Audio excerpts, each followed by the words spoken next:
Hello dear friend, अभी जो आप देख रहे हैं ये है एक कैपेसिटर। ये जो कैपेसिटर आप देख रहे हैं ये पीएफ या पॉलिस्टर फिल्म कैपेसिटर इसे आप बोल सकते हैं। एक्चुअली इसकी वर्किंग तो आपको पता ही होगा, कुछ समय के लिए इलेक्ट्रिकल एनर्जी को अपने अंदर स्टोर करता है।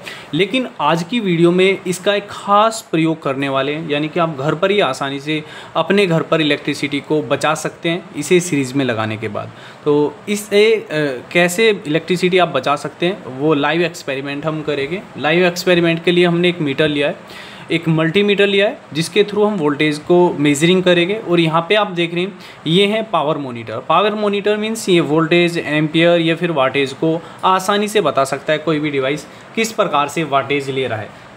फॉर एग्ज़ाम्पल हम यहाँ पर ये लगाते हैं तो लाइट यहाँ पर आ रहा है, आपको देख रहे हैं। तो यहाँ पर अगर वोल्टेज की बात करें तो वी पे आप जैसे ही पुश करोगे तो 215 वोल्टेज यहाँ पे इंडिकेट कर रहा है, यानी कि यहाँ पर 217 215 वोल्टेजेस आ रहे हैं। और अगर एम्पियर की बात करते हैं तो 0 एम्पियर है, क्योंकि कोई भी लोड इसके आउटपुट पे नहीं है तो 0 एम्पियर शो करेगा। अगर वाटेज की बात करें तो 0 वाट शो करेगा, क्योंकि जो वाटेज होता है वो कॉम्बिनेशन होता है, मल्टीप्लिकेशन होता है वोल्टेज और एम्पियर का।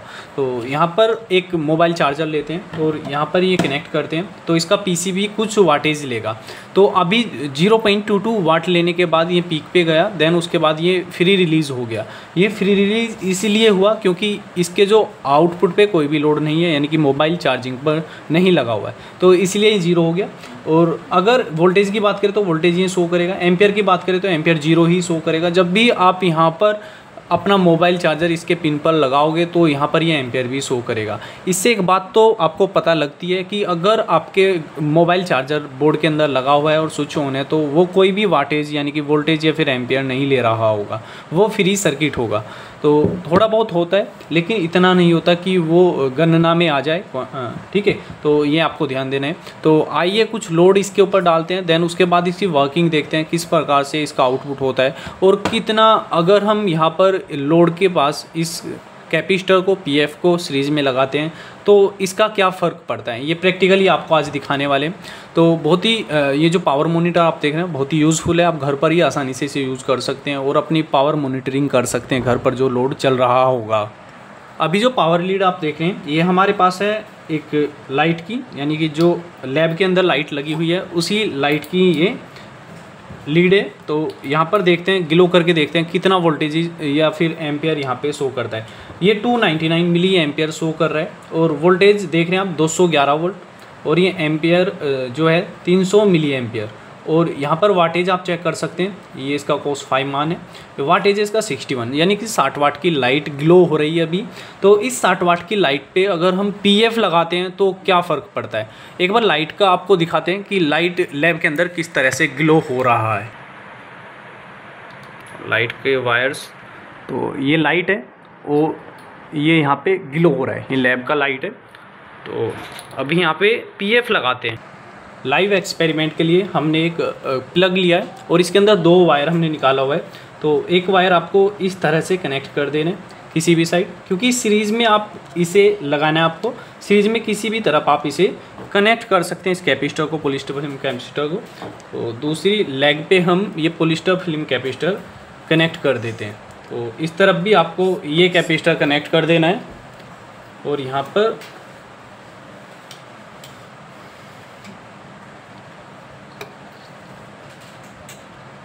तो अभी आपको कनेक्शन बिल्कुल क्लियर चमक रहे होंगे, यानी कि दिख रहे होंगे, देख रहे हैं आप, बिल्कुल क्लियर है कनेक्शन। तो यहाँ पर ये कनेक्ट करते हैं और देखते हैं वाटेज कितना वाट ये ग्लो करता है।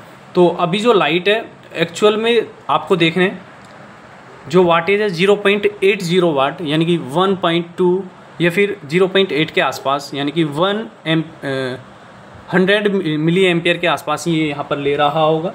अगर चेक करें तो 64 मिली एम्पियर, 63 मिली एम्पियर और वोल्टेज 208 है और वाटेज आपको देखना है 1.15 वाट।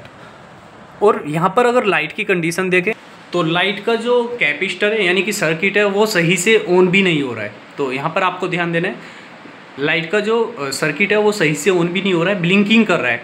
यानी कि अगर आपको ये सर्किट ग्लो करना है तो आपको एक और कैपेसिटर यहाँ पे कनेक्ट कर देना है। सीरीज़ के अंदर ही है, यानी कि कैपेसिटर आपको पैरेलल में करना है, देन उसके बाद सर्किट के अंदर सीरीज़ में कनेक्ट करना है। तो आपका जो लाइट होगा वो ग्लो भी होगा और वाटेज ऑटोमेटिक कम भी हो जाएगा। तो अभी दूसरी चीज़ पे एक्सपेरिमेंट करते हैं, देखते हैं।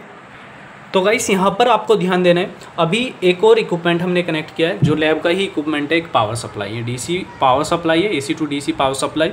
अभी जो आप देख रहे हैं ये हमने कनेक्ट कर दिया है इस लीड से। तो यहाँ पर आपको देखना है 1.22 वाट और एम्पियर देखोगे तो 31 मिली एम्पियर ओनली ये यहाँ से ले रहा है, एब्जॉर्ब कर रहा है। तो अभी यहाँ पर PF लगा के देखते हैं कितना फ़र्क पड़ता है। 31 मिली एम्पियर ये आपको ध्यान रखना है और वाटेज भी आपको ध्यान रखना है 1.2। यहाँ पर ये कनेक्शन जो लगे हुए हैं बिल्कुल उसी तरह से आपको कनेक्ट करना है, ये ध्यान देना है। काफ़ी डेंजर हो सकता है गाइस, तो आपको प्रोटेक्शन के साथ ये सब कुछ करना है क्योंकि यहाँ पर ये डायरेक्टली AC सप्लाई है, तो आपको बहुत ही सावधानी से ये एक्सपेरिमेंट्स करने हैं। तो अभी यहाँ पे कनेक्ट करते हैं, बिल्कुल सीरीज़ में हमने कनेक्ट किया है और यहाँ पर वाटेज आपको देखने हैं तो 1.3 के आसपास 1.1 यानी कि अभी ड्रॉप हो रहे हैं वोल्टेजेस, 1.19 वाट के आसपास यहाँ पर शो हो रहा है। तो अभी एम्पियर की बात करें तो 25 मिली एम्पियर यानी कि काफ़ी कम हो चुका है। तो ये तो क्लियर है कि अगर आपका कम लोड की इक्विपमेंट है तो आप आसानी से एक PF लगा सकते हैं या फिर प्रोटेक्शन के लिए भी आप इसे यूज़ कर सकते हैं। अगर पीक वोल्टेजेस आते हैं तो इस पर कोई भी प्रॉब्लम नहीं होती, अच्छे से ये काम भी करता है, तो काफ़ी अच्छे से ये चलता भी है, तो काफ़ी यूज़फुल है। तो आप घर पर ही आसानी से इसी से वोल्टेज ड्रॉपिंग करा सकते हैं। Thank you for watching, please subscribe my channel.